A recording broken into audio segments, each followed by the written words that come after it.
Hey everybody, and welcome to an expanded guide on Mark Harrigan. We're finally getting to it. We're going to start going through every investigator and breaking down with the entire card pool, which at the time of recording, if you look at your watches, is Edge of the Earth is the most recent player cards that have been released. So this is going to include up to Edge of the Earth.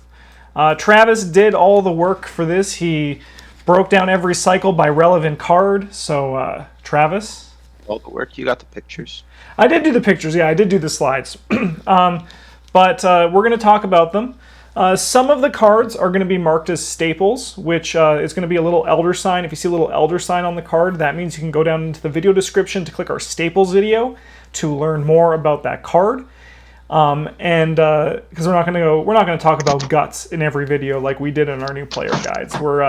We're trying to be done with talking about guts over and over and over again, so you can just go play that section on repeat. I'm never done talking about guts.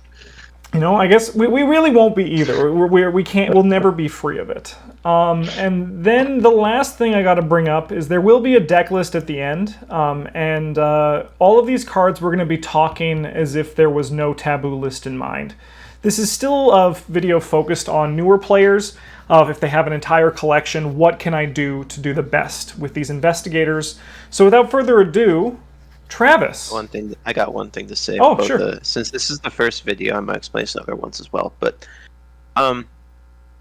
so this is not just a list of every card that these investigators can play, because you can just go look that up yourself. Mm-hmm. That'd be a waste of our time to just just read off a list of cards, right? There are going to be cards, like for example in the purple lists, where for purple investigators, I wouldn't ever feel bad about running like Recall the Future, but not every investigator is going to have Recall the Future listed under their cards because it's not super relevant to them. The investigators that would have it noted would be characters like Jacqueline Fine, who have a particular synergy with it. Yeah. Cool. So yeah, just because it's not on the list doesn't mean you can't play it. Yeah, no, exactly, right? We're talking about these are cards that are particularly relevant to these investigators. Yeah. So Travis, there's still a lot. As Yes. the person who I have seen play Mark Harrigan the most, why don't you do the breakdown for him and all the cards we got here? Okay. This is Mark Harrigan. He has a great stat line. He's got 3 brain, 2 book, 5 fist, and 3 foot. This is exceptionally good because as a guardian, his primary job is going to be to kill monsters, so you want a high combat score, which he does have. His 2 book, there is like kind of a point wasted there, but what can you do? And then he has great defensive stats in 3 brain and 3 foot. While you might not be able to fend off every Mythos test on their own with those numbers, it's very easy to boost them to scores that will be able to fend off those numbers. His ability is you start with Sophie in play, which I will get to after the rest of his Investigator card. And after damage is placed on a card you control, including the Mark Harrigan card itself, you get to draw 1 card, limit to once per phase. His Elder Sign effect is +1 for each damage on him, and he can take 9 heart damage and 5 brain damage. Mark Harrigan's deck building is 30 deck size, Guardian cards 0 to 5, neutral cards 0 to 5, and tactic cards level 0. Deck building requirements are like the cards that you have listed here. So Sophie starts in play with her In Loving Memory side face up. Can't leave play. As a lightning bolt, you take 1 direct damage and probably draw a card with Mark's ability. To get +2 to your skill value for the skill test, you can do this multiple times per skill test if you would like to get more than +2, but you will only ever get to draw 1 card off of it. But if Mark Harrigan has 5 or more damage on him, you have to flip Sophie over to It Was All My Fault, which gives you -1 to all of your skills as a static detriment. And It's not good. if Mark ever has 4 or less damage on him, you flip Sophie back over. Because of this, we will be looking at ways to... So Mark wants to take damage to draw cards and get +2 to his skill test, but he doesn't want to ever be putting damage from non-Sophie sources onto his card.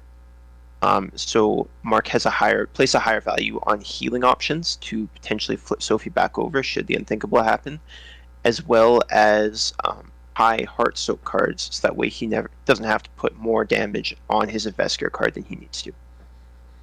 For his other unique cards, we have the Home Front, which is a skill that commits for 4 punch, is Practice and Expert. Expert doesn't really matter, but Practice comes up in one niche case.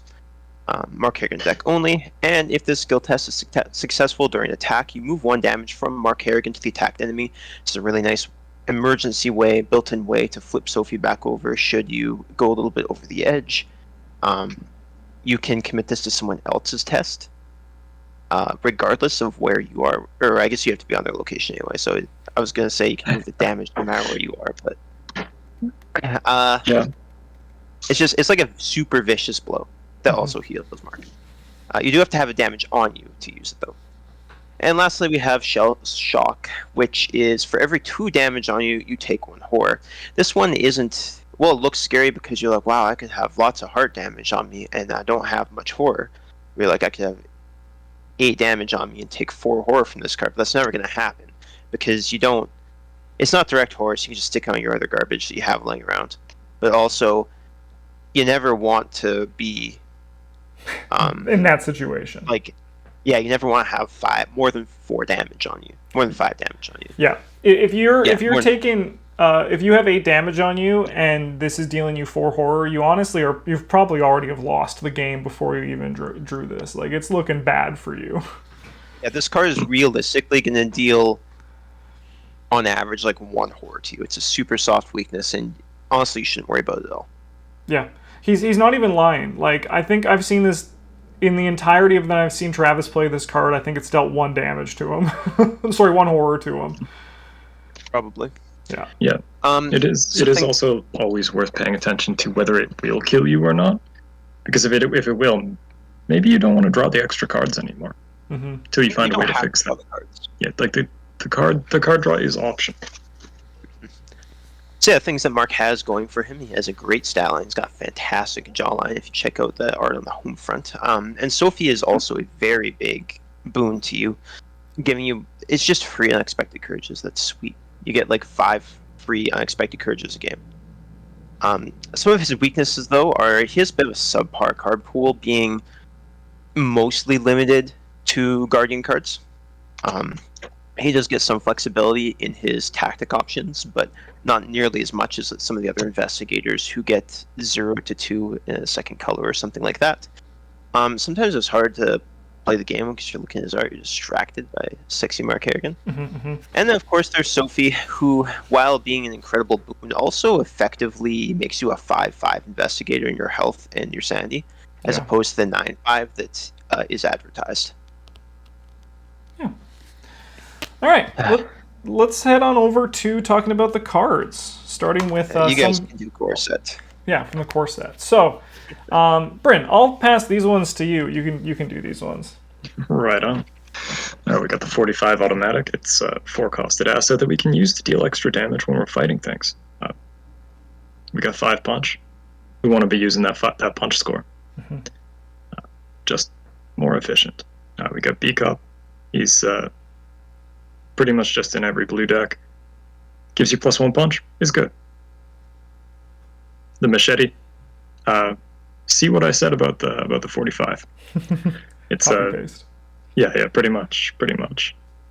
Slightly more reliable. You don't always get the damage. And then we got Guard Dog. So Guard Dog is a 3-costed asset who soaks 3 red damage, meat damage. When he takes damage from an enemy attack, he gets to deal damage to them back. This type of card is really important for Mark because, like Travis said, we are basically a 5/5. If you are ever at 4 or less health, you kind of don't get to play the game anymore. It's just not a great place to be. This helps keep you from getting there, which is much easier than trying to claw your way back out of it. And so then also for people who might be watching, when you activate B-Cop's ability, or obviously when damage is placed on Guard Dog and then he attacks back, if you have not drawn a card in the phase, you actually will be able to draw a card from Mark's ability. And then Guard Dog, you could actually then draw a card also in the enemy phase when they attack there, which is pretty sweet. You get to not take health damage, Guard dog bites back, and you get to draw a card. Seems like a good deal. Seems like a good time. It's not uncommon to be drawing like 2 extra cards a turn with Mark, where you take a direct damage to help dodge a Mythos test, like a Grasping Hands or Wrong Remains or whatever, and then you do your turn, and then Guard Dog or one of your assets takes damage from an enemy attack. You get to draw another card. It's pretty sweet. Sorry.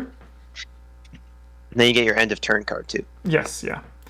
Before I move on to the next part of this, just for players who might be, because we're going to see a lot of weapons for Mark Harrigan, and we're gonna when you're building your deck, you're gonna want to put weapons in, and that's because you as the Guardian and Mark Harrigan with 5 punch means it's your job to kill things. So whatever weapons you have in your collection, you want to look at the best ones, which we're going to recommend here, and you're going to want to use those to fight and kill enemies because that is your job.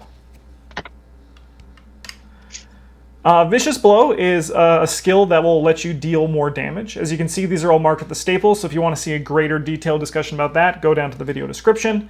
Emergency Cash gives you more resources. Guts boosts your brain, which is good for brain tests, which is how the game fights you.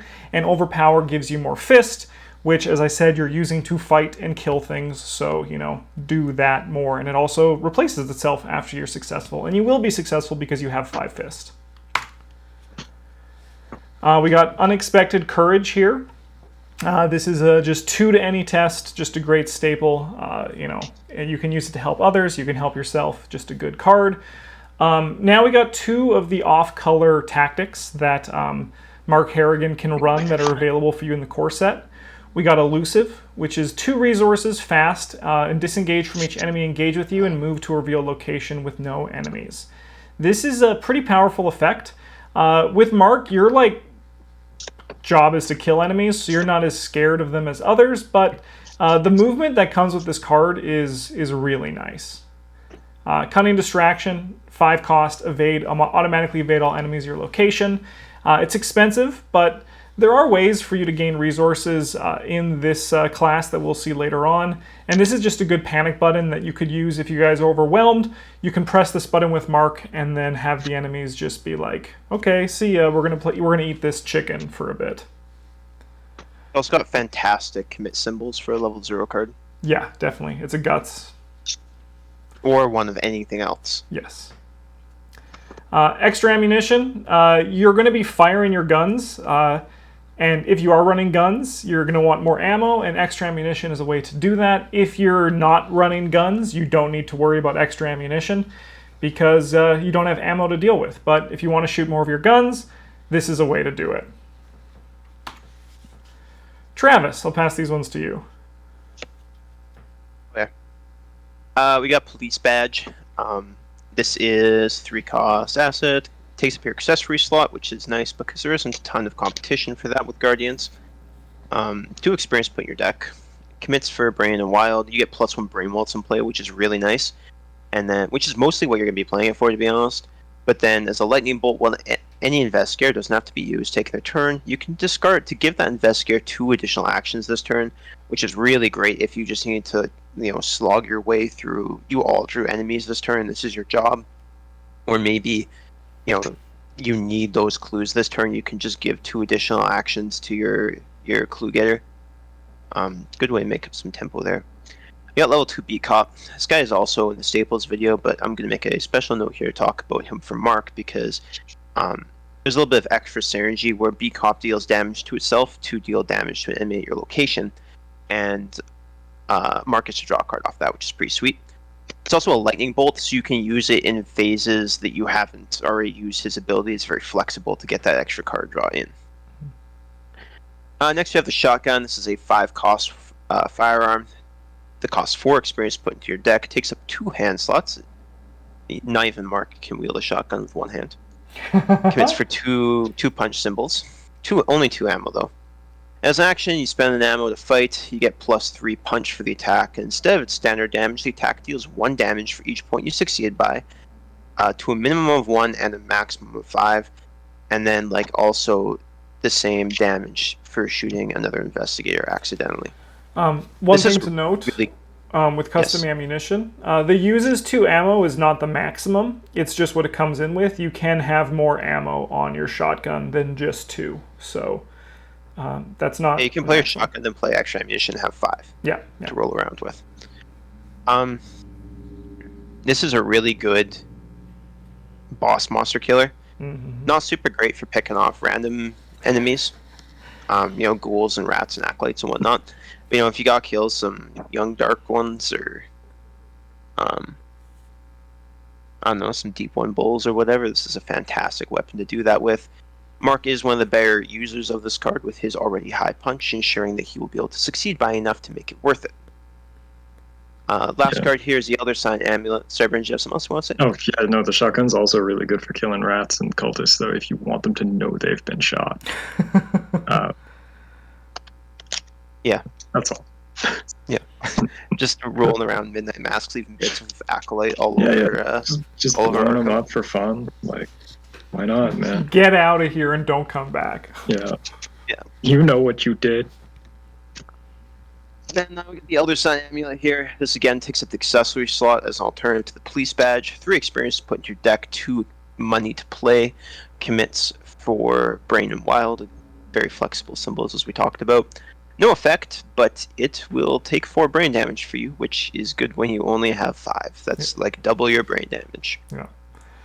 Travis, why don't you follow through and talk about the last card in the core set here? Yeah, that's fair. This Bulletproof Vest, this takes up your chest body slot. And for quite a long time, if you're buying these chronologically, you won't have any competition for the slot until the Forgotten Age, really. I guess you have Bandolier, but this is nice for Mark. It's got the same cost and experience as the Elder Sign Amulet. It's just the health version of it. You just take extra damage instead of Mark taking the damage. Yeah, and then once again, it's a card you control, so you'll get cards out of it. All right, Bryn, let's move on to Dunwich Legacy. You can take this one. All right. We got the Smoking Pipe, which is a 1-costed asset. You can, as a fast effect, spend one of its 3 supplies and exhaust it to take 1 damage to heal a horror. And Painkillers, which is the same thing, but the inverse. These are kind of neat with Mark for a couple of reasons. Firstly, healing horror is pretty alright when you only got 5. Secondly, you've done a damage to something, so you get to draw a card. And lastly, the damage that you take does not need to be placed on your Investigator card. You can shuffle that damage onto a beat cop that you're going to discard, or a guard dog that you've got, or a bulletproof vest, or whatever. Painkillers, a little bit less useful, but also, if you take enough of them, Sophie's not mad anymore. Yeah. Which is kind of a big deal. You don't want to be playing the game with a permanent haunted that you can never discard. Now, if you have the 2 of them, you can just draw a card as a fast effect. Yeah. Painkillers is particularly neat for, you can convert the 3 supplies into 3 unexpected courages, basically. If you put the horror onto, like Bryn mentioned, a beat cop, especially the upgrade one, who you're not going to really be using. When he's gone, right? You're going to use him to shoot stuff and for the extra damage, and when he's gone, he's gone. And if it doesn't matter, the adding brain damage to him doesn't take away from the amount of damage he can deal, is what I'm getting at. Yeah. Then we got Bandolier, which is real good if you want to roll around with a shotgun or something like that. It gives you another hand slot that you can use to hold a weapon asset. So you can have your real big gun, and then also something for stabbing rats with, because as fun as it might be to dump shotgun shells into rats, it's not really a good plan. If you really need to kill rats, it is. Yeah. Maybe it's not very efficient. Yeah, maybe the doom on that acolyte is really a big deal, and he needs to die. Yeah, you only have 1 action to do it. Sometimes you got to shoot the shotgun. Sometimes you got to do it. But this gives you, you can carry around a survival knife or a machete or a 45 or whatever for cleaning up small enemies with. It also can take a heart damage, which means that you might just turn it into a different card. Yeah. Like if you really need to. Unless we've got prepared for the worst. If you're not playing this card, you kind of need to be playing a giant pile of weapons. See below. We got shortcut here. This is a tactic that actually is incredibly relevant for Mark. A lot of the like there's some good tactics, but like this one is like yes. It allows you to move or choose an investigator to move for free, and this is good as the Guardian because sometimes you need to get to a place with enemies, or you can, if there's downtime, you can get your Seeker doing something, or sorry, your Clue Getter doing something that's actually like relevant to the game while you're just hanging out having a good time. We got Brother Xavier. He's a 5-cost 1 experience ally that gives you +1 brain, which is like, not for nothing. It puts you up to 4. That's pretty comfortable. And he may be assigned damage and/or horror dealt to other investigators at your location. So this, once again, it's damage being put on your card, which will allow you to draw a card. And then he also soaks for 3 and 3. That's a lot of soak in Mark Harrigan. That's really nice. And then when he's defeated, he goes out swinging. He deals 2 damage to an enemy or location. Brother Xavier is expensive, but a very, very strong ally for what he does. Stand Together, another staple, gives you cards and resources, and another player cards and resources, really nice. Relic Hunter, if you want an additional accessory slot, so you want to run a Elder Sign Amulet and a Police Badge, those are the accessories we've seen so far. This can help you do it. Charisma is another one. You have 1 additional ally slot. This is pretty good for Mark Harrigan. There's a lot of allies that he wants to take advantage of and can soak with, right? And just as your card pool grows, you'll get more and more allies you want to take advantage of. I've had worse. This is a 4 experience, 0 cost. Spirit, fast, play when you are dealt damage and/or horror. Cancel up to 5 damage and/or horror just dealt to you, then gain that many resources. This is nice to make sure Sophie doesn't get pissed. It's very expensive. There is a cheaper version that we're going to talk about later in this video, but if you really just want to not get killed or get Sophie pissed, first off, this is a way to do it. It also commits for 2 brain symbols, which is nice for the Mythos phase. Vicious Blow, level 2. Deals +1 damage and +2 if you succeed by 2 or more. It is also practiced, which we're going to get to why that's important later on. Another staple card that you're just going to want in your decks that kills things. Another big gun is Lightning Gun, 6 cost, 5 experience. 3 ammo, spend an ammo, fight, you get +5 fist for this attack, and this attack deals +2 damage. So once again, this isn't like a boss killer. Oh, sorry, this is a boss killer, not an acolyte killer. Yeah, so you want to use this on the big things, the Dark Youngs that Travis said, or like getting rid of a Deep One Bull, but not so much for rats. Rats you can just punch with your fist. You can just use a basic fight action on them. They will die. They will die. Sweet. Travis, we're on Carcosa. Why don't you take it away?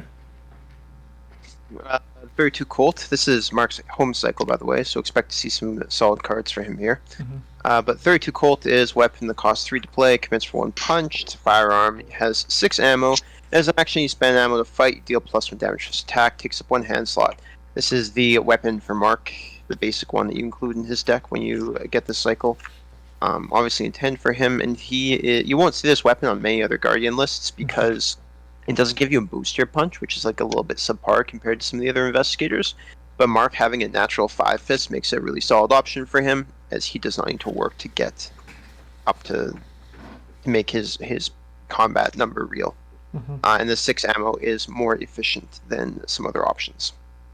Next up, we have True Grit. This is a slotless asset that costs 3 to play and commits for brain.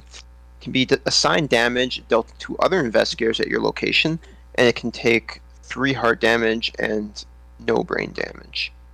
This is just a way to soak heart damage and keep it off of Mark, and you can just keep your teammates alive too. This card seems unassuming, but even with a full collection, this one quite often makes it in as a 1-of into my Mark decks. Yeah.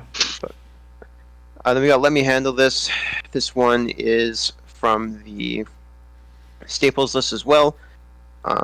Is exceptionally good in Mark, again, because of those strong defensive stats where you can take someone else's test with it and boost yourself up to 5 for free. Using Sophie to boost yourself up to 7 is a great way to eat a rotting remains or a grasping hands or something that just a test that your group has to pass in the late game. And then we have Inspiring Presence. This is a skill that commits for a brain book punch. It's innate. And if the skill test is successful, you can ready an ally asset at your location, heal a damage or a horror from it. This is a nice way to get more out of your resource investments of your allies. And some allies, such as Greet Wagner and Beat Cop, even get extra uses out of them, which is very nice. Yeah. All right, Brandon, why don't you take? Oh no, I'll take these ones. These ones are all the same card, pretty much. So this is the cycle of desperate skills. The desperate skills, they commit for the 4 of each symbol, as you can see: brain, fist, foot, and book. You can only commit 1 to a skill test, and you can only commit to them if you have 3 or fewer sanity remaining. While these skills, yes, in theory, can work for every investigator because everyone has sanity, you want to be looking at if your investigator can get to this 3 fewer as quick as possible. And Mark only has 5, so odds are you're probably going to get to this, like, potentially. Like, these aren't like cards you just put in a deck, right? If you have like 2 mental trauma, grab a Say Your Prayers or a Run for Your Life, right? To like protect yourself. But you also can build around these, and with someone like Mark who only has 5 starting horror, it's easier to get to than someone like, you know, like a just other people who have a higher horror value for their starting amount. Do you guys want to add some stuff to this? Because I'm sure there is more to say. Or did I nail it? Nailed it. Yeah, pretty much like if you gotta play Reckless Assault, you better be playing a shotgun. Yeah, yeah. All right, Bryn, pass these ones to you. All right, we got Calling in Favors. So this one's 1 cost event. We get to return we have to return an ally that we control and return it to our hand. Then we get to look at the top 9 cards of our deck for an ally asset and play it, reducing its cost by X. X is the cost of the ally asset that we returned to our hand. Then, we shuffle. So this one does some real neat things with stuff like Guard Dog or Level 2 Beat Cop, where like they have a finite number of uses, and we can use them to not only like soak damage for us or do their thing, and then also just pick them up and play a different guy, or a copy of the same guy, but this one doesn't have damage on it. Then when that one runs out, we can play the one we picked up. It when it works, it's real good. Got Ever Vigilant. Playing your stuff faster and cheaper is just good. Upgraded 45. The upgraded 45, the difference here is that the fight action gives you +2 punch instead of +1, which might not seem like a big deal at the beginning of a campaign, but definitely pay off later on. The enemies get tougher. You also get to ignore the Retaliate keyword for this attack, which, again, it seems like it's flavor text tacked on there, but when it works, it works. Yeah, it works.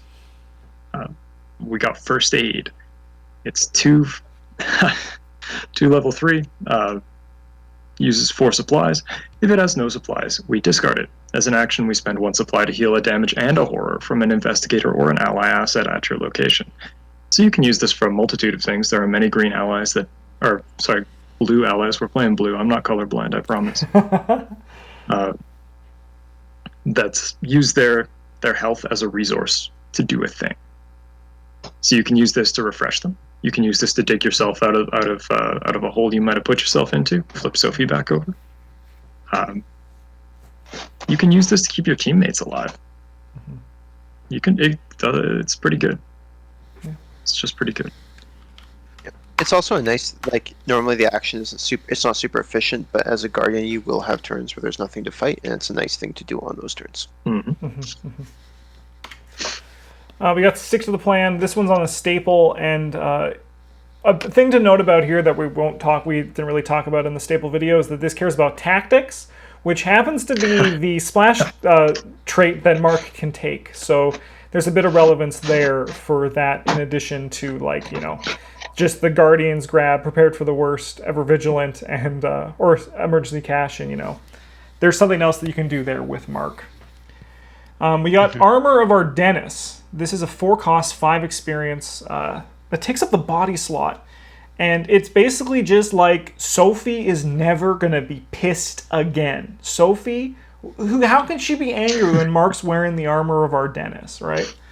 So it's whenever damage is assigned to Armor of Ardennis, exhaust it and cancel 1 of that damage. So now your 2s deal 1 to your armor and you still get to draw a card. Your 1s deal none, which means like you don't draw a card, but at this point you're like, realistically, if you have Armor of Ardennis in your Mark deck, you're running that and a gun. And if you have it in play, you probably like don't need the card draw as much as opposed to just not dying and pissing off Sophie. So that's really nice there with Mark. And then last one we got here is Key of Ys, which all we've ever said about this card before is that it's good, and I think that still holds true today. I got something new to say about it. The Okay. commit symbols are in the wrong order on it. Oh, hey, look at that. Look at that. Yeah. I never noticed that before. Yeah, Key of Ys is good. Yeah. All right, Travis, why don't you start taking us through Forgotten Age? Okay. Weapon you get from this cycle at level 0 is Survival Knife, which is 2 to play, commits for a punch, takes up 1 hand slot. As an action, you can fight, you get +1 punch to this attack, but you don't deal any damage, which normally would disqualify it if it were not for its reaction ability, where after an enemy attack deals damage to you during the enemy phase, you can exhaust Survival Knife to fight this attack, targets the attacking enemy, and you get +2 punch and deal +1 damage to this attack. This is not a great main weapon to have, but it is a fantastic offhand weapon to have to just take care of things like rats and cultists, where you can engage them, put the damage on your True Grit or your B Cop or whatever, and you just stab them back. And draw a card for the privilege. Yeah, what a deal. What a country. Next up, we got Venturer. It's 4 cost ally that commits for a book, has 3 supplies on him. There's a lightning bolt. You can spend a supply and exhaust him to place a supply or ammo on an asset controlled by Investigator location. He can soak 2 hearts and 2 brains. He soaks pretty efficiently for his cost. His ability lets you get more use at your guns, more use at your first aid. It's just more stuff. It's a solid option, especially in charisma builds. Next up, we got Trusted. This is a 1 cost event that commits for a brain. Fast, play only during your turn. You attach it to an ally asset you control. The attached asset gets +1 health and +1 sanity. Just a way to get extra mileage at your B Cops, your Gree Wagners, your guard dogs. Just more stuff for 1. Then we got Second Wind here. This is a 1 cost event that also commits for a brain. It's bold and a spirit. The bold means you can only play it as your first action. And you get to heal 1 damage. Or 2 damage instead if you drew a treachery this round, then draw 1 card. It's one of those cards that you'll quite frequently find yourself upgrading out of in the late game, but it is a really nice option for the early game when your economy and or soak options might be struggling a little bit to kind of recoup some of those early Sophie activations. Yeah, and then also the bold here isn't really an issue because if you're going to probably get 2 damage out of this, because why would you play this when you're engaged with an enemy, right? So you probably drew the treachery and you don't have something to do that turn, so then you just heal instead. Yeah, it's actually a really nice design where it's like either you drew the treachery, so you get to heal 2 damage, or you drew a not treachery, so you drew an enemy, so like fight the enemy instead of healing 1. Yeah, do the right thing. Yeah. All right, Bryn, I'll throw these ones to you. We got Take the Initiative. 3 wild symbols. Mythos phases during our turn. Coup de grace. This is a tactic. And Fated, which means that when we play it, it has to be the last thing we do. Whoa. It doesn't have to be our last action, but when we play it, our turn is over. We deal 1 damage to an enemy at our location. The effect defeats the enemy, we draw a card. If it is our turn, we end the turn. This action does not provoke attacks of opportunity. It also commits for Double Fist. It's just kind of good. Testless damage. Sometimes you just want to kill a rat, but you don't want to spend a bullet. You know, like maybe off your shotgun or what have you. This just does that. We got Reliable. It's one costed, fast, play only during your turn, attached to an item asset you control. While resolving a triggered ability on attached asset, you get +1 to each of your skills. This is just a way to make your whatever number your weapon gives you to fight with, you get one more. We got marksmanship, which honestly, I think if you're not playing marksmanship, are you like it's a mark deck. You got to play mark. Yeah, we could even argue that that's mark in the art, right? Yeah, it probably is. Mm-hmm. Anyway, it's 2-costed, fast, play when you activate the fight ability on a firearm or ranged asset. The attack can target an enemy at a connecting location. Ignore the aloof and retaliate keywords for this attack. If this attack succeeds against an enemy not engaged with you, the attack deals +1 damage.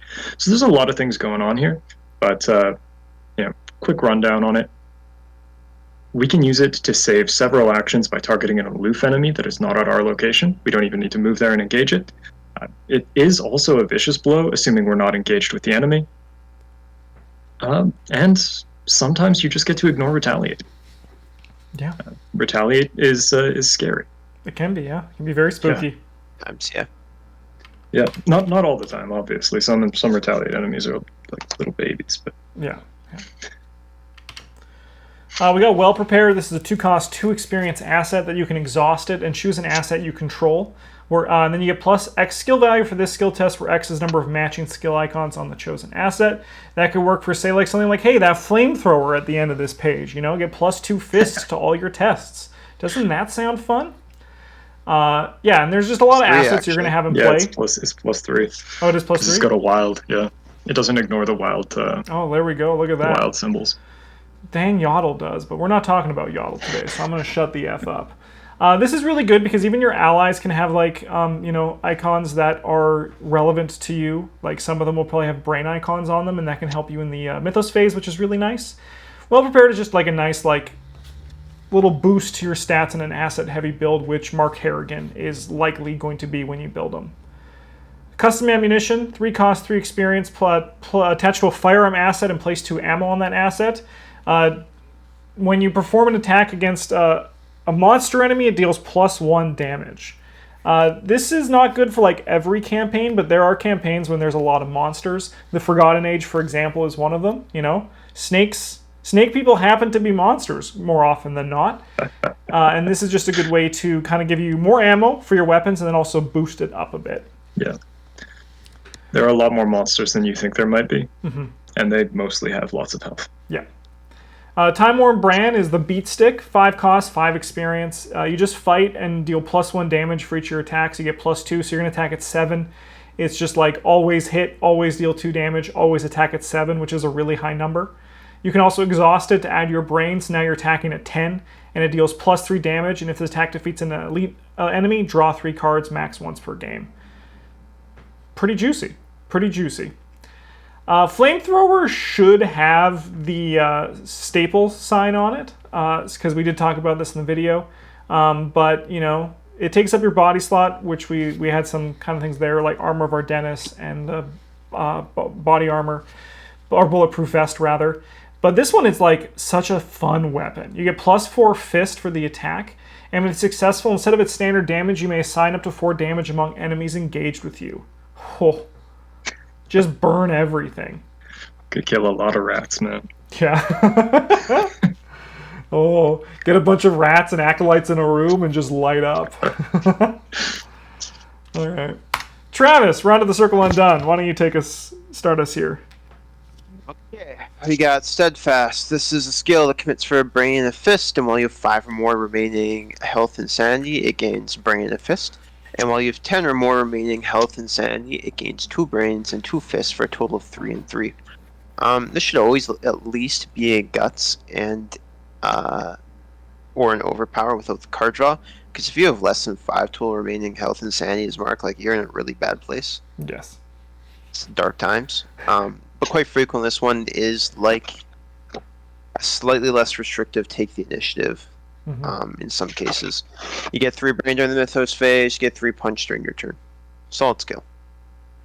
Something worth fighting for. This is a 3-cost asset that takes up no slots. It's the Sanity Allegatory to True Grit. Commits for brain. Can take no hearts and 3 brains, and it may be assigned or dealt to other investigators at your location. This is one that, while it says you can assign it to other investigators at your location, it's for you. Mm-hmm. It's for your brain. They probably have more than you. They'll figure it out. Yeah, they'll be Yeah, fine. they got their own problems.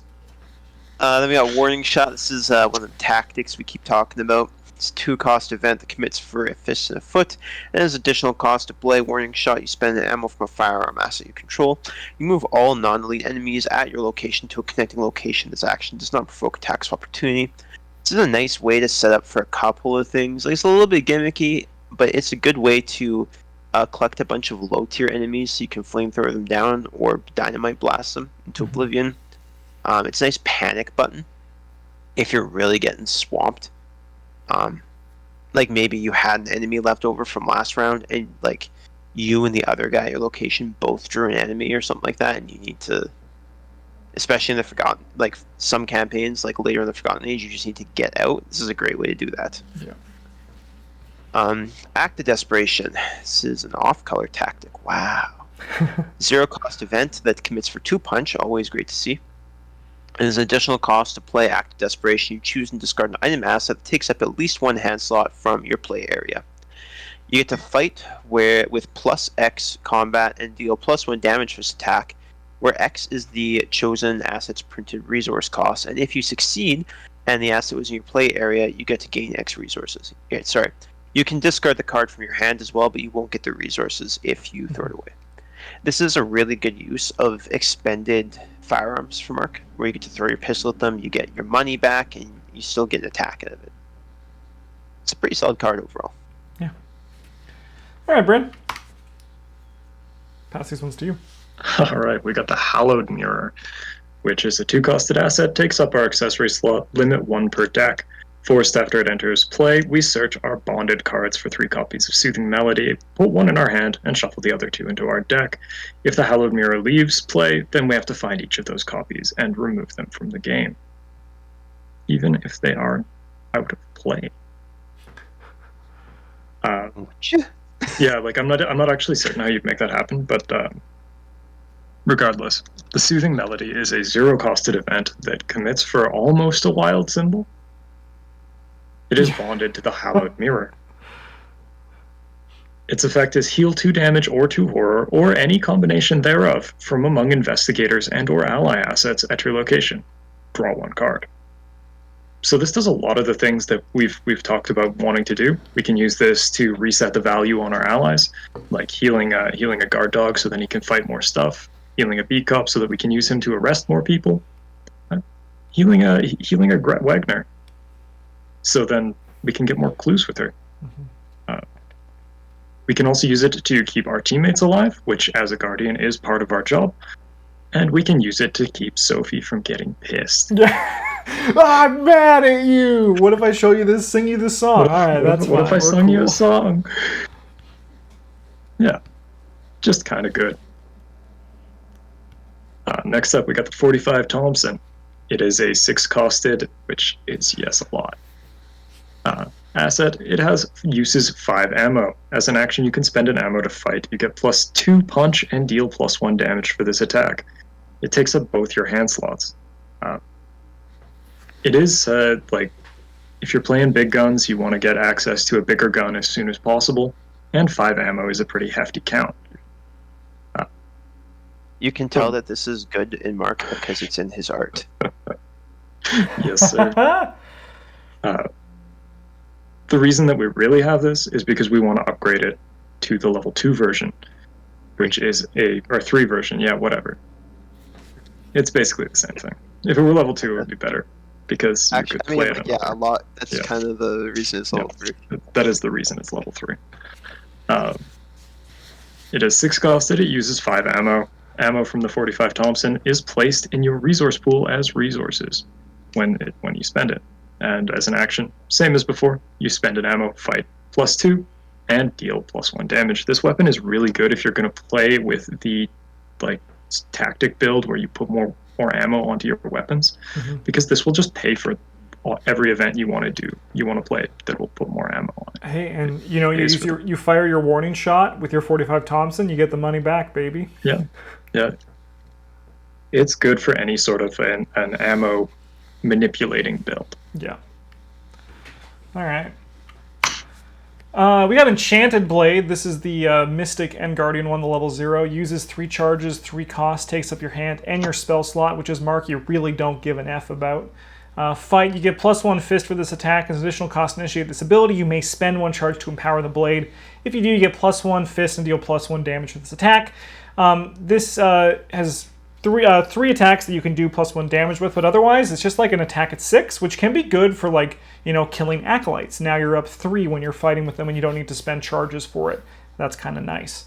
The upgraded version is juicy. It's a 3 cost, 3 experience. Once again, takes up a hand slot and a spell slot. 3 charges, fight. You get +2 fist for this attack, so now you're at 7. If you succeed, you may spend 1 charge to empower the blade, dealing +1 damage for this attack. If this blade is empowered and this attack defeats an enemy, draw 1 card and heal 1 horror. As Travis was saying, for something worth fighting for, this is great to, like, you know, your horror, you only have 5 and you don't want to go crazy, and this is a good way, while not only doing your job killing enemies, but you also get to heal horror and draw cards in the process too. Great offhand weapon, like if you have a bandolier and you have something bigger, this is a great way to deal with small things, like you just, you know, stab a rat with it, heal a horror, and then, like, you're like, let's go, right? Ace of Swords, this is a tarot card, gives you +1 fist. Tarot cards, when the game begins, if it's in your opening hand, you put into play, otherwise you pay 3. More fist is a good thing. Now you're at 6. If you're running a Colt 32, you're attacking at 6 all the time now. That's pretty sweet. And then we got Well Maintained. Fast. It's 0 cost, 1 experience. Play only during your turn. Attached to an item asset you control, limit 1 per asset. After attached asset is discarded, return it to its owner's hand along with each other upgrade attachment that was attached to it. This is kind of fun with Act of Desperation. There is a very memorable moment with Travis and a card that's going to be coming up further down this list that Bryn made for Travis in the Mark Harrigan deck. But basically, you can, like, just get your weapons back, throw them at the guy, throw your your gun at the guy, and then be like, actually, I'm just going to pick this up and put it in my pocket and you know, play it again. Hold on, you wanna give that back? Yeah. All right, Travis, I'm going to take these next ones because it's the perfect one for you. Oh, it's the Mark 1 grenades. That's how you know it's good. It's a 3 cost asset that costs 4 experience to put in your deck and commits for 1 punch symbol. It takes up no slots, because why would they? It's an item, weapon ranged. Uses 3 supplies, and if it has no supplies, you discard it. As an action, you can spend a supply to fight. You get +2 combat attack, put you up to 7. If you succeed, instead of dealing normal damage, you get to deal 2 damage to each enemy and each other investigator at your location. You get to. Yeah. You get the privilege. Yeah. I know what I said. This is the card that Justin was talking about, where we joke about Mark having well-maintained grenades, where it's just more grenades. You just brought more of them. No, this is actually just a really another solid option for that big gun archetype to deal with many smaller enemies should the need arise. This one doesn't require you to have more hand slots. Like, normally in that big gun archetype, you want the bandolier, so that way you can have another weapon to deal with your acolytes and your rats, so that way you don't have to spend lightning gun charges on them. This one does a very similar thing. You just have to plan around a little bit for your teammates. They're going to be babies about it. I don't want to get blown up by a grenade. Grow up. Shut up. You have 5 health. It's like, you have 3 left. You're fine. How much damage are you going to take if I don't kill these rats? Yeah. 1. Then we got I've Had Worse level 2. This is the smaller version of the previous one. This one's usually a little bit better just because you're not taking 5 damage or horror very often. So the extra experience isn't quite worth it. But yes, the 2 experience version commits for a brain and a foot. It's fast. When you would be dealt damage and or horror, you cancel up to 2 of the damage and or horror that's dealt to you, and then gain that main resources. Just a nice solid economy card. It'll also keep you from dying. And not dying is good. It is. All right, It's so Brent, much better than dying. why don't you talk about the Dream Eaters? Start us off there. All right, we got Solemn Vow, which is a 0 cost myriad fast. So myriad means that when you include 1, you can include up to 3. You play it under the control of another investigator at your location. So obviously, if you're playing solo, don't. As a lightning bolt effect, if the owner of Solemn Vow is at your location, you may exhaust the Solemn Vow. Move 1 damage or horror from a card you control to a card that investigator controls. So the person who gets to play it, who gets to use that effect, is the person you've given it to.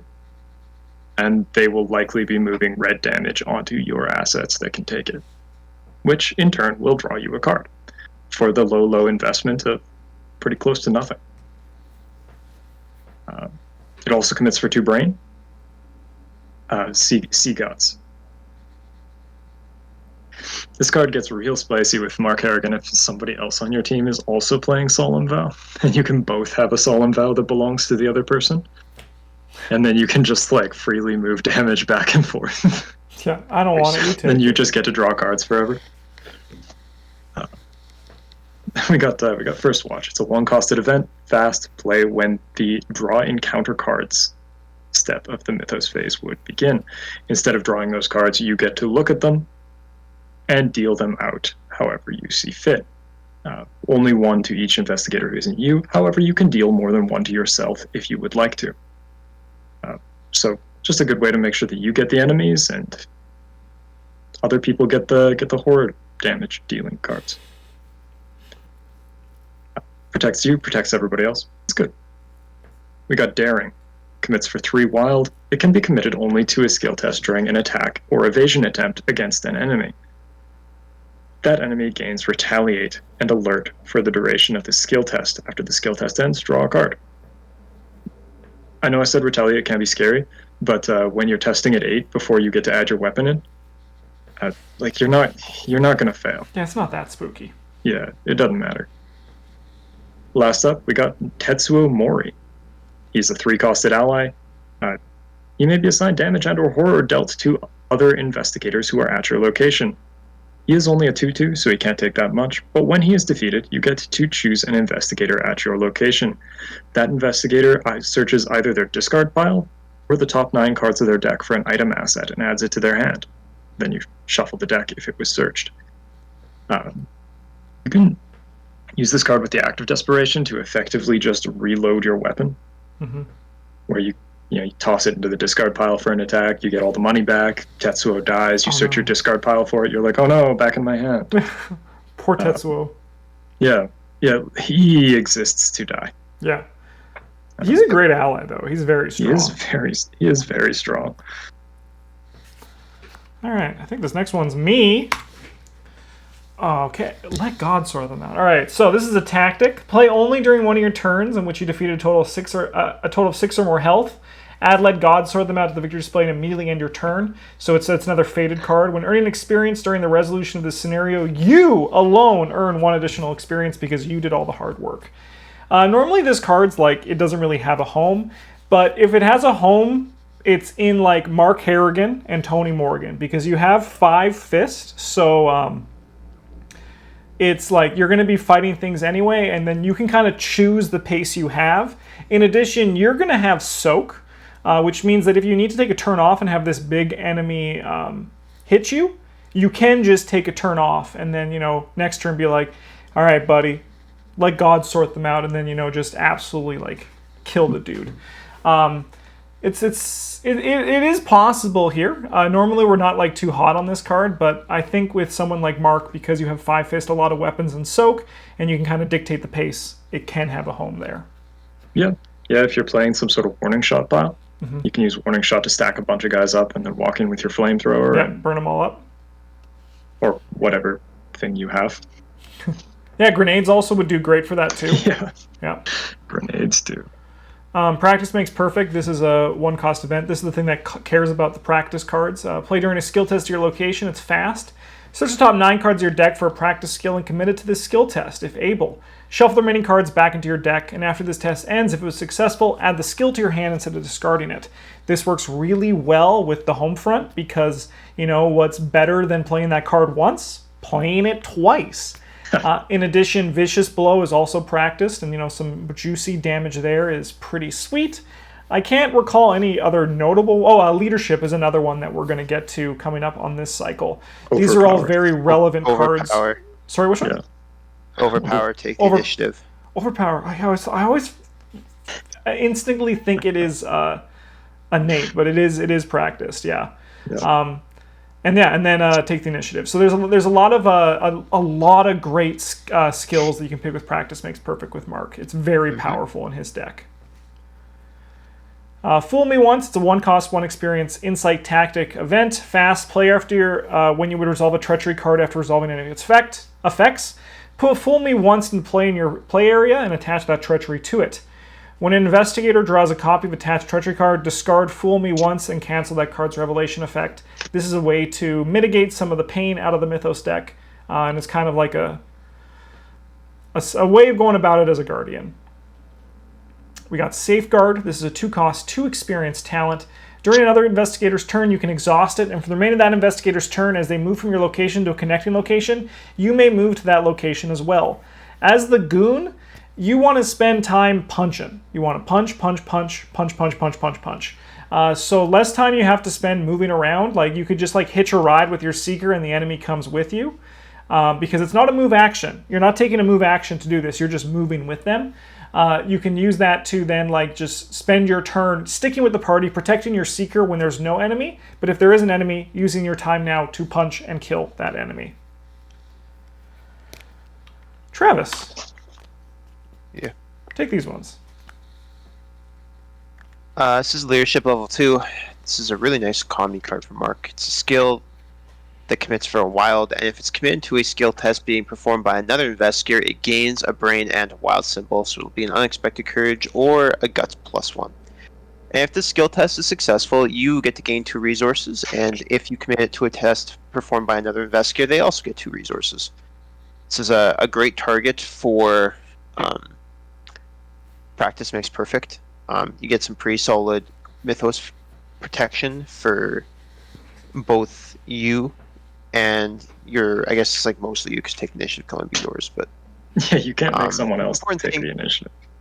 Yeah, the important thing is it commits for a while, so you can stick it on any test if worst comes to worst. But money for passing tests is good. And we got Empty Vessel. This takes up the ever desired accessory slot. 1 money to play, 4 experience to add to your deck, commits for a brain and a wild. Limit 1 per deck and has uses 0 charges. After you defeat an enemy, which is your entire raison d'etre, you get to place a charge on the Empty Vessel, and is a lightning bolt if there are at least 3 charges on Empty Vessel, so you can stack up more if you want. But you get to search your bond cards for Wish Eater and swap it with the Empty Vessel, moving all charges onto the Wish Eater. The Wish Eater still takes up the accessory slot and is a reaction when you reveal a non-auto-fail symbol token. During a skill test, you get to spend a charge to cancel that chaos token, heal damage, and a horror. So, oh yeah, and then if you run out of charges, it flips back, so you can charge up again. But this is a really strong healing card, but also sometimes you just get to pass tests you had no business passing. Especially some of the later scenarios where they're like, the skull is a -6 here. I'm like, okay. Good die. Yeah. But with this, you don't. It's a little, and because it's an item, with cards like Backpack and Tetsuo Mori, it's not hard to fish it out, should you be building around it. And lastly, we have the mother of Soka cards, the Black Cat, a liar, a prophet, or both. It's a 2-cost ally that takes 5 experience put into your deck and commits for 2 wild symbols. After or anytime you reveal a tombstone, a squid, or an elder sign during a skill test, you may choose to use the Black Cat's effect of that symbol rather than the one on the encounter sets card. So if you draw a tombstone, you can have it be -1 and the Black Cat takes 1 direct damage. You can have the squid be -1 and the Black Cat takes 1 direct horror. These say direct damage and direct horror because the damage is assigned to the Black Cat. You can't put on other things. It has to go on the cat. And then the star is +5 and heal all damage and horror from the Black Cat. This guy, and you can take 3 hearts and 3 brains to start with. So, like, you get to basically ignore, realistically, like 5 tombstones and or squids. Assuming you don't have any other sources of damage. And then if you hit a star, it's just infinite value. Yeah, and like you won't die. And Mark's star isn't like too important. So like this one's an easy if Black Cat's in play. Star is garbage, dude. Yeah. Even if you have like even if it has 1 damage, you're just like, I'll heal him, make him better, please. Yeah. Can you put more than 1 trusted on the same thing? Probably. Get your Black Cat all juiced up to 5/5. Anyone I trust is a Black Cat. Yeah, exactly like that.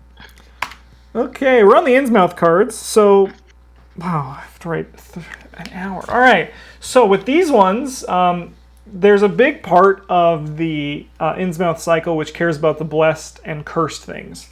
And there's really not much to say about it because, like, you build the blessed archetype, you're going to put all the cards that care about blessings in them, like Sacred Covenant, Righteous Hunt, Holy Spear. All fun and Mark when you're building for the blessed and cursed archetype. However, it's not really like there's not much more to say that we haven't said already in our archetype video for the Guardian archetype, which you can find down in the description down below. So as opposed to us spending 20 minutes talking about all the cards, you can just go quickly watch that video. And by quickly, I mean spend 20 minutes of your life watching it if you want to know more about that archetype and Mark Harrigan and Guardians in general. Otherwise, we'll continue on with the Innsmouth Conspiracy here with some of the non-blessed, cursed cards that are relevant in Mark Harrigan. And we have one that is notably outside of that archetype that works for Mark. We have Enchant Weapon. It's a 3-cost, 3 experience spell upgrade, commits for 2 brains and a fist. Attached to a weapon asset controlled by an investigator at location, limit 1 per asset. Attached asset gains the relic trait and takes up an arcane slot in addition to its other slots. As I said with the Enchanted Blade, arcane slot's not too competitive in Mark. As a reaction, when you perform a fight action using attached asset, exhaust this card. Add the owner of this card's brain to your fist for this attack and it deals +1 damage. So you get +3 from Mark Harrigan, which is a really nice number.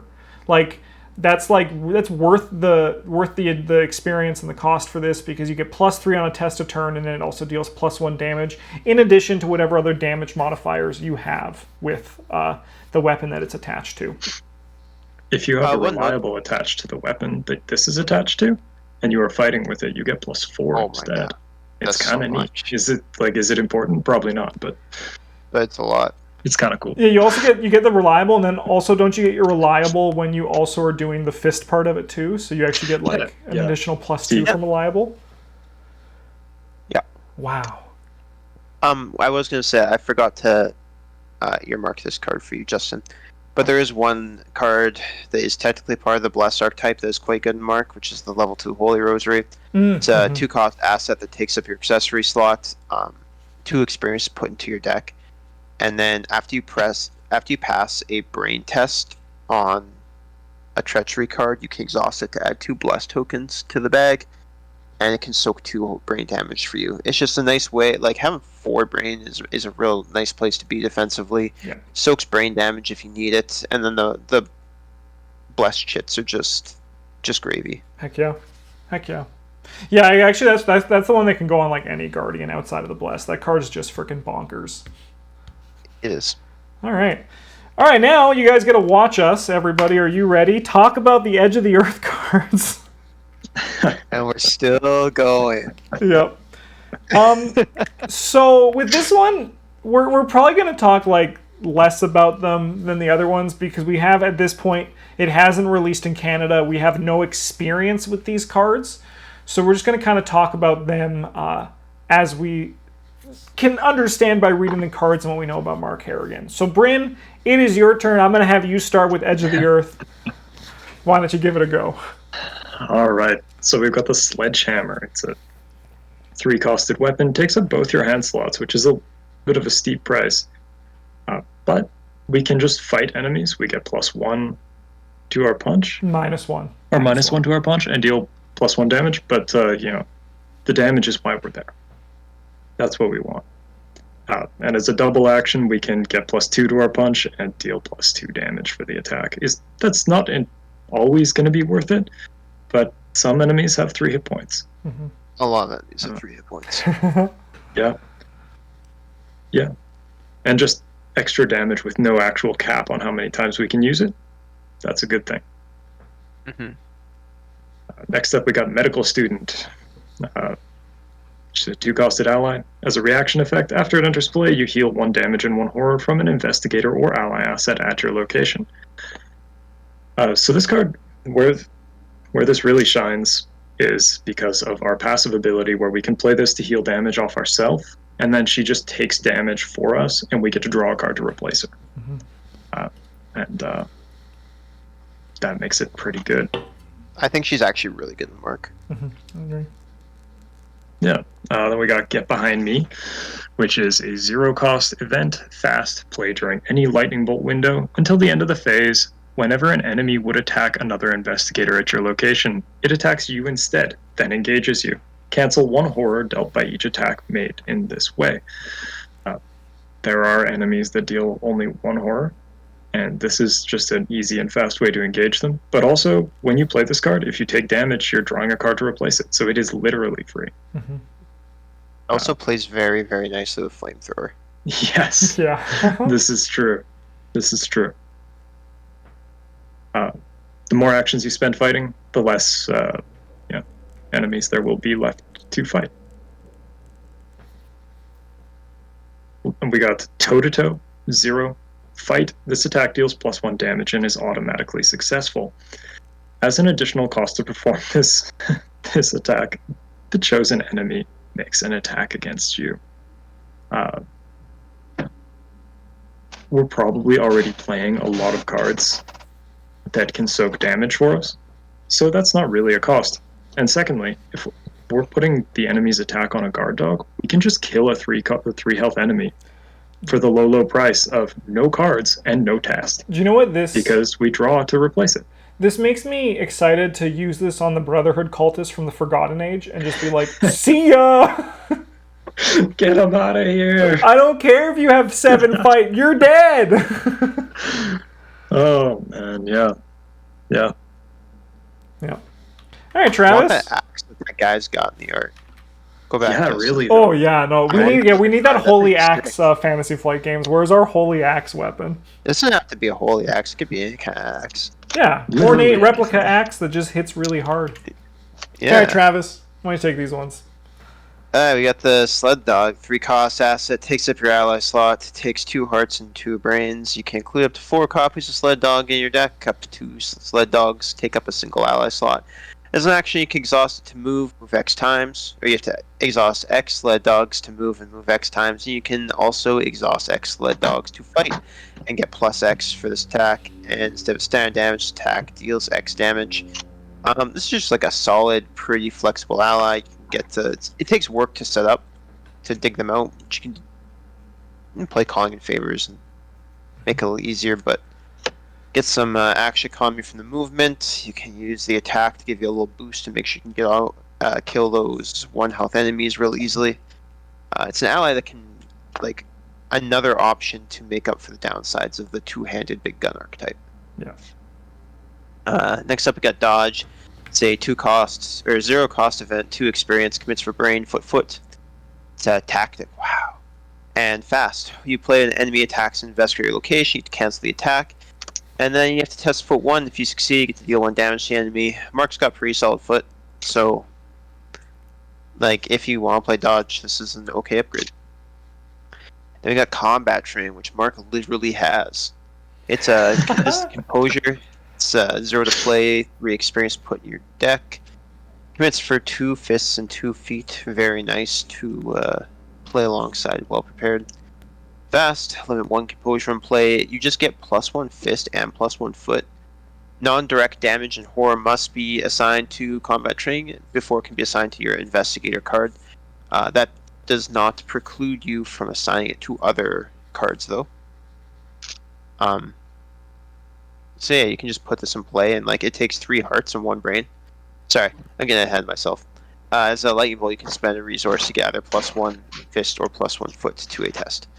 But yeah, you can You can put some hard damage on to draw cards, and just have it stick around and put the damage and horror on other assets to protect it. And then we got this sweet... Mark can do magic with this one. The Fang of Tirthra. Tirthra? Yeah, sure. Taco. Yeah, Taco. The Fang of Taco. This is a 3-cost event.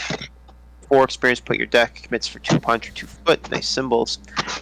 Fight, you choose an enemy at any revealed location as a target for this attack, and before resolving this attack, you may move to that enemy's location.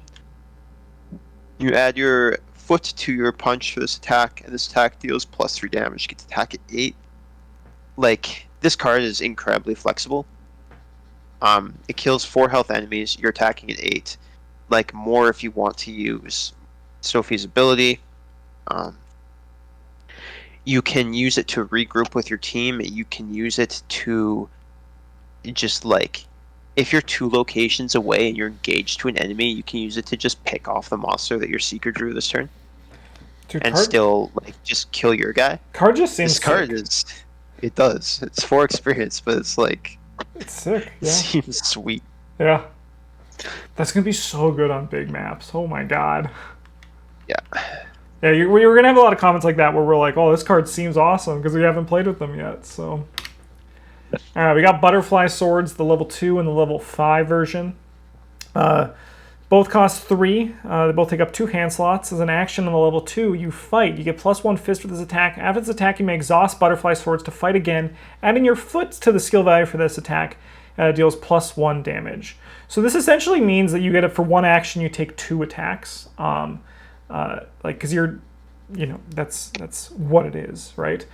So you get +1. You're dealing 3 damage in total out of this, and you get +3 to your second attack, which is really nice. Mark has really good feet, as you can see from his strengths right over here. He has a great stat line, and you know this is why, because he can take advantage of all these cards that in other, like Leo Anderson, he looks at his cards and he's like, why do I care about these Butterfly Swords? I ain't no bug.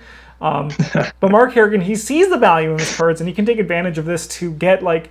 It does take up both of his hand slots, so that is relevant, right? But you actually can, like, you know, deal 3 damage and kill a small enemy if you have a Bandolier. Have another weapon, like a machete, to kill everything else. The upgraded version, level 5, is you get +2 fist for this attack. After this attack, you may fight again, adding your foot value to the test. If both attacks are successful, you may exhaust Butterfly Swords to have the second attack deal +1 damage. So this is now... 6 attacks a turn with Butterfly Swords level 5. That's kind of nice. There, you can get 7 damage out of it. That's pretty sweet too, because you're also now attacking at 7. Then you're attacking at 10. Sorry, at 8. So 7, 8, 7, 8, like that. Pretty sweet. Mm-hmm. Protective Gear, 4 cost, 2 experience, item, armor, asset. It has 3 soak for both horror and damage. When you draw a Hazard Treachery card, deal 1 damage and 1 horror to Protective Gear, cancel that card's Revelation effect. That's a nice effect when you can cancel something, but also, I mean, it basically says cancel a Mythos card and draw a card, right? That's sweet. Or cancel the Revelation effect of it. It'll still surge and all that. However, this also just provides outstanding soak in a slot that you might not be needing, depending on what your build is. Last one here is we got Bruiser. 3 cost, 3 experience, commits for 2 fists. It is a whole gaggle of classes. Uses 2 resources, replenish these resources at the start of the turn. Resources on Bruiser may be spent to pay for armor, firearm, or melee cards. And during a skill test on an armor, fire, or melee card, spend 1 resource from Bruiser. You get +1 skill value for this test. Hey, these are... there's an armor right there with Protective Gear. You know, you're going to have a lot of firearms if you're going a big gun build. And just having, like, ways to, like, make those... I mean, heck, even Butterfly Swords is a melee. This is just, like, for if you want weapons, this is what you do. You basically now can get +1 skill value 2 times, like, +2 throughout your turn. And it also makes everything cheaper. It's a good card if you're looking at playing those traits, which you probably are. I love seeing you go through it and realizing the same thing I did, where I was like, this just synergizes with like 80% of the cards in your deck. Yeah. It honestly seems like an easy purchase for someone like Mark Harrigan. Yeah. All right. It's Bryn's turn again, right? Yeah, Bryn, it's you again. I'm lost in the sauce. We got the Brand of Gathuga. It is a 1 experience, 2 costed spell asset. It takes up an arcane slot. Uses 6 charges. As an action, you can fight. You may use your brain instead of your punch and get +1 skill value for this attack. But don't, you know? If you succeed, you spend 1 or 2 charges instead of its standard damage. This attack deals 1 damage for each charge spent. If you succeed by 0, lose 1 action. So this one, it's like playing a firearm, but you don't spend the bullets unless you hit the thing. It's kind of cool. You also have to spend more bullets. Yeah, but you also get more bullets. Yeah. You know? It's like it has 3 bullets. Kinda. No, I said it was like that. Mostly. Anyway, we got the upgraded one. It is level 4, still costs 2, only now it gets 9 charges, and as an action, same as before, but we get +2 skill value. If we succeed, we can spend 1, 2, or 3. If we succeed by 0, we don't get to play anymore. So obviously, use this one wisely. Yeah. You're probably playing it beside another weapon. Yeah, to me these seem like the rite of seeking for damage. You just kind of use them as your last action. Yeah, right. Which is more awkward for a weapon. Yes, definitely more awkward for a weapon. It is a little bit. But they seem pretty solid. They don't take up any slots that you really care about. So you could carry one of these alongside like a shotgun or a flamethrower or something and use it to clean up smaller enemies. One nice thing about these is you can attack monsters that have high fist, and if you fail, you just don't lose anything. Yeah, that's nice. You don't have to spend charges. You only lose the actions if you succeed by exactly 0. And if you didn't succeed by 0, then if you failed, you didn't succeed. So. And you didn't succeed. Yeah, it is kind of nice if you succeed by 0, especially with the upgraded one, being like, I'll just spend 3 charges, kill this guy. I effectively took a turn. I got my goal, right? I lose out, didn't gain a resource to draw a card or move. Yeah, it's not right? the worst. Yeah, this next one we got, Old Shotgun. It's 0 costed and level 2. Uses 0 ammo. While playing an event, treat Old Shotgun. Uses value as 2. So if it is put into play during an event such as Ever Vigilant or something like that, it will treat it as though it has 2 and it will enter with 2. If you're playing stuff like extra ammo, it doesn't matter that it doesn't get any bullets because shotguns are good. And this one is much cheaper. Just requires a little bit more work to get going. As an action, you get to spend an ammo and fight. You get +3 punch for the attack instead of its standard damage. It does damage based on how much you succeed by. If you fail and it would damage another investigator, it cares about how much you failed by. The cap on this one is 3. But 4 damage is a lot of damage. Yeah. We got Sledgehammer. This one is level 4. It costs 3 to play. As an action we fight, this one gives us +1 punch, and we deal +1 damage for the attack. We can just use it forever. And then as a triple action, you get +5 punch and deal +5 damage for the attack. Let's go. Yeah, pretty much, right? Bonus points for using that on a rat. Alright, are there more Edge of the Earth cards? Oh my god, there are. It's Travis, I think it's your turn. Baby. There's so much garbage that every investigator can play in this expansion. Yeah. Hey, we on the trail. This is a 1-cost event, costs 1 experience put in your deck, commits for a book and a foot. It's an insight and a tactic.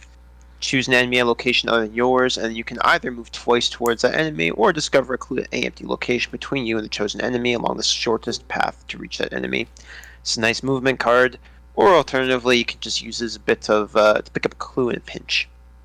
You have the level 3 version that commits for a whole mess of symbols, just make one of them a wild symbol.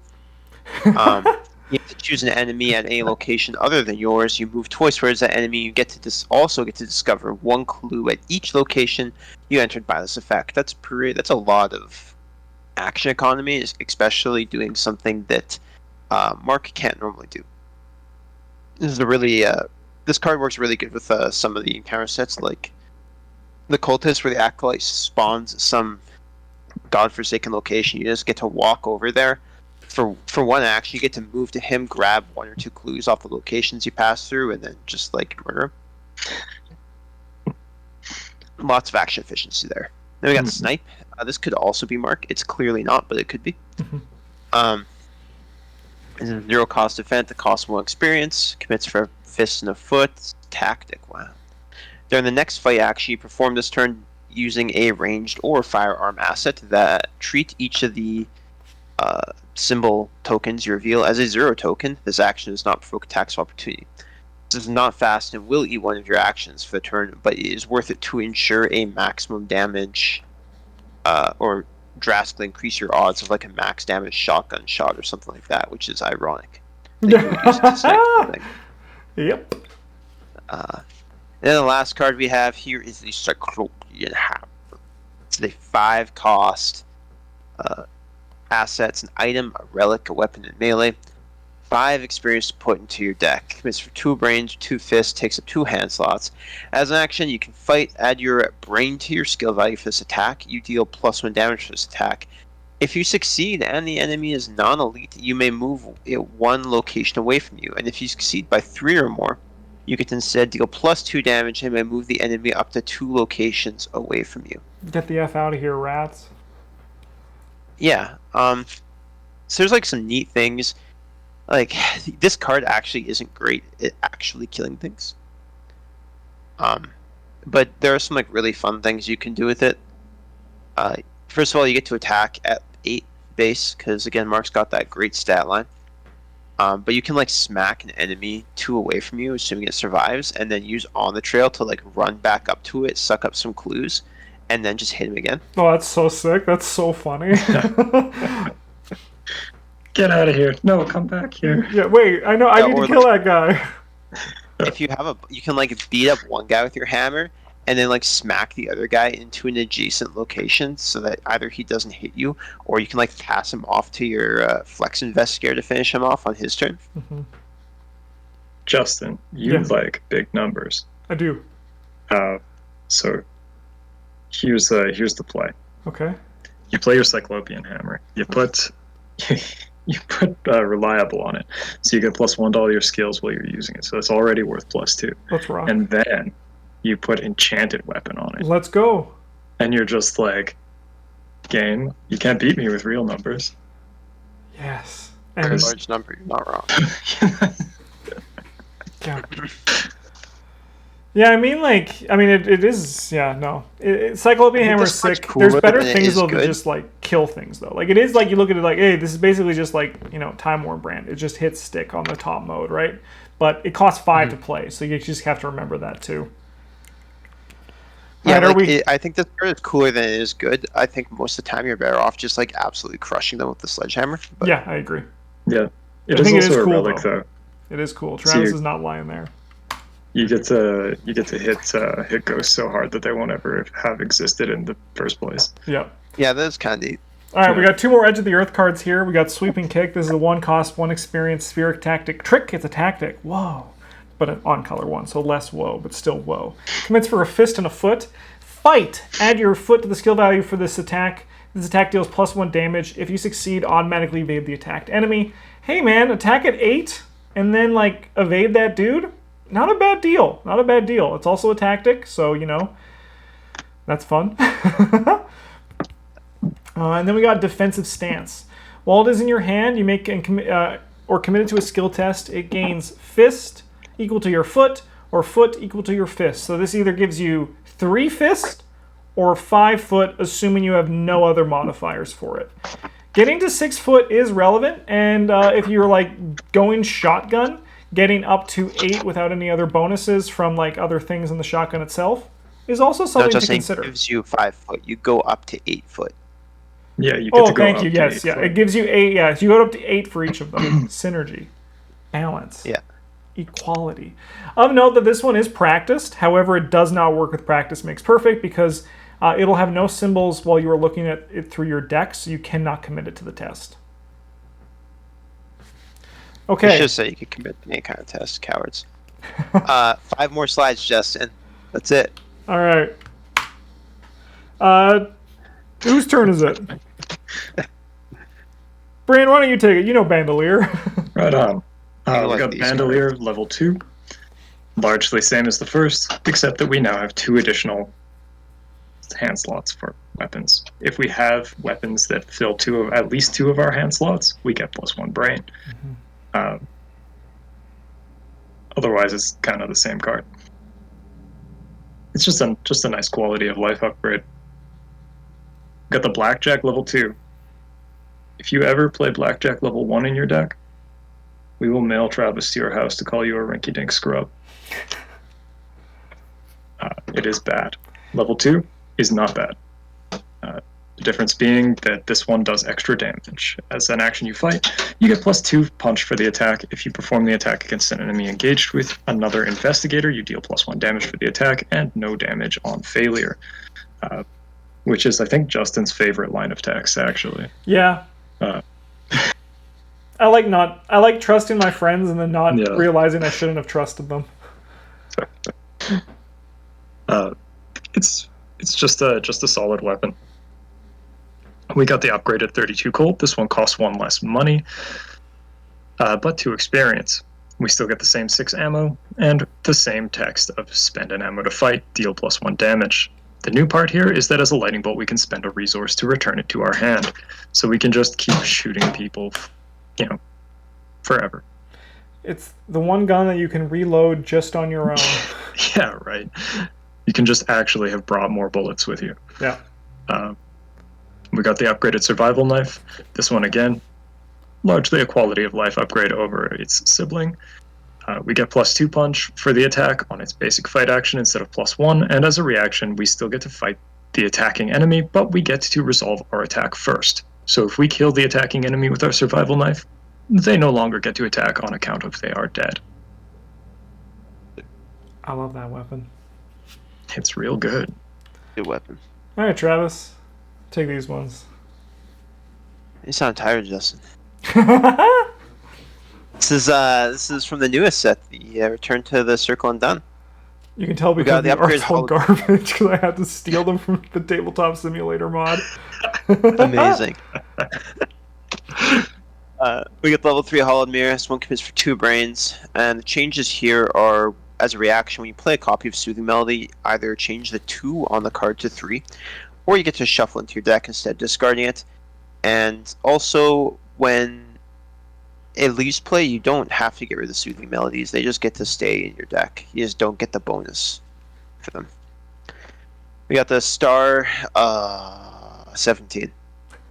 This is a 3-cost tarot asset that costs 3 experience point in your deck. It gives all of your assets that have health and sanity +1 of each. So your guard dog can take 4 damage and 2 brain, 2 sanity, for example. Just a nice solid way to get a little extra mileage at your cards. Then we have the Fool. 0, of course. 3 to play. 3 experience. Does the tarot thing where if it's in your hand, you get to put it into play. And as a reaction, when you play a card, you can exhaust the Fool to reduce that card's cost by 1. This one's not an awful choice. You have to mulligan pretty hard for it, but you are going to be playing a lot of assets, and any kind of economy options are well needed. Mm-hmm. Sick. Cool. All right, we're on to the Investigator decks. Let me just quickly write down the time code before. All right, we got Safeguard. This is the level 0. It's 2 cost. After another investigator moves from your location to a connecting location, exhaust Safeguard, move to that location.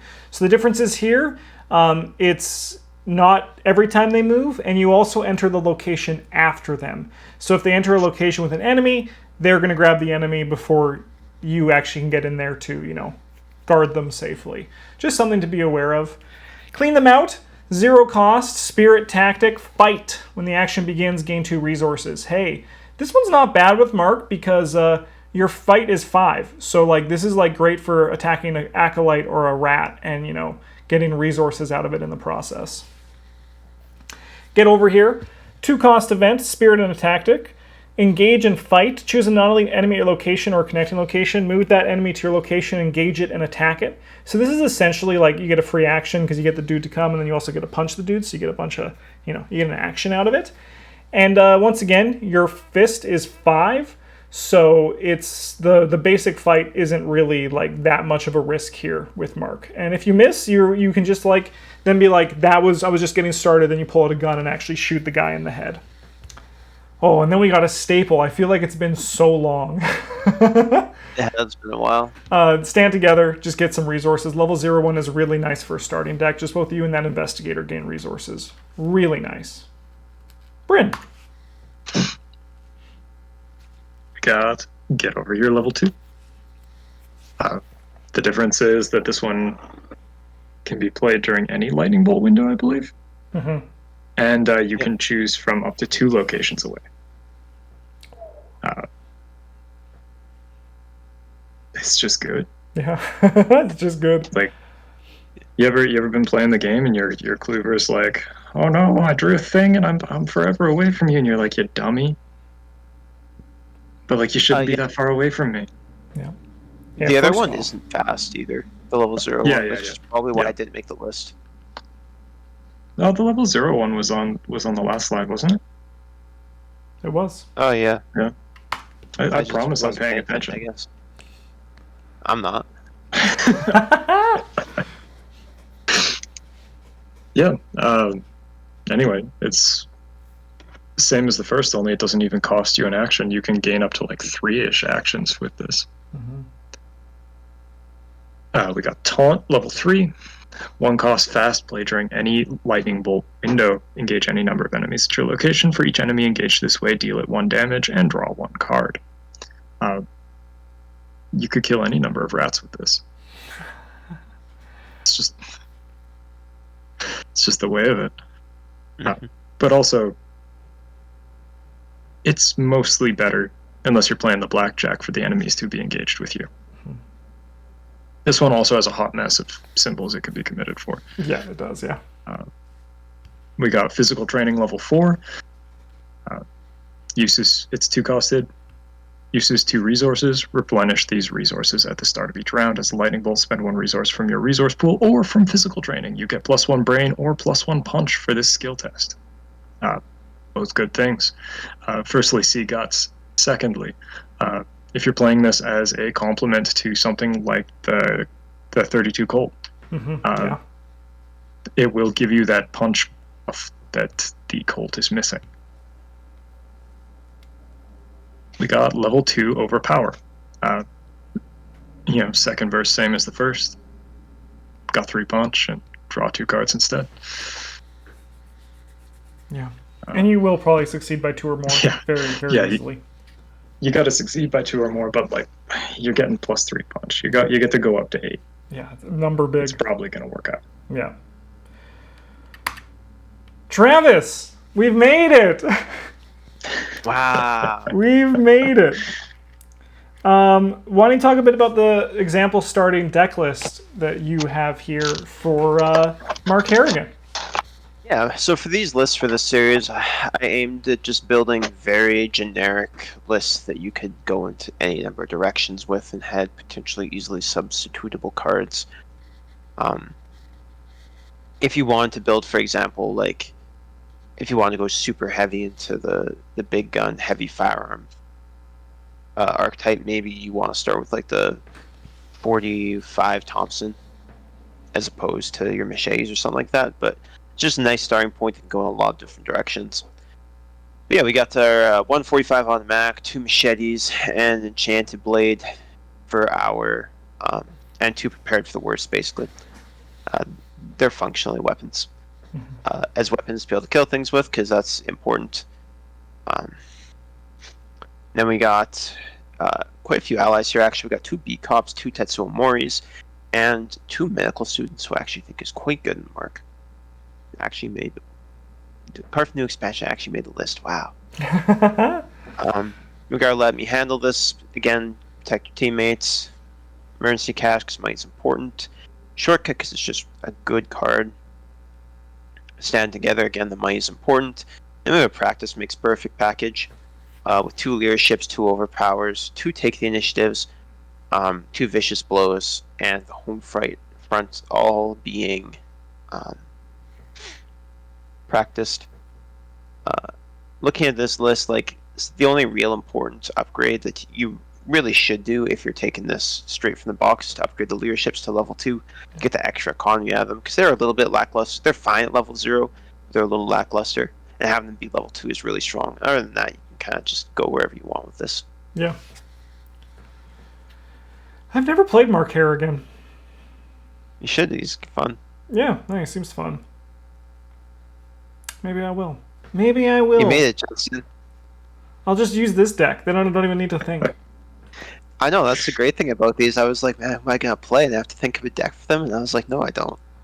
Yeah. No, yeah, now like whenever I'm doing deck testing, and because I usually do my deck testing two-handed, I just grab one of your decks. And I'm like, yeah, this will work. This is good enough. Yeah. Before I close out this video, I want to say thank you to our patrons. I've recently relaunched the Playing Board Games Patreon account. If you want to support the channel and also get some unique goodies of Arkham Horror content in the process, check the description for the Patreon. You can also check the description for a link to this deck, as well as links in that description, in the description for the deck, to all of the cards we talked about here, as well as for any relevant staple videos and the Guardian Bless archetype down in the comments below. Thank you so much for watching. We hope you enjoyed this really deep dive into the collection for Mark Harrigan. Like, I think we all underestimated how deep the dives go with this. So thanks for watching. Have a good one. And as always, GG's.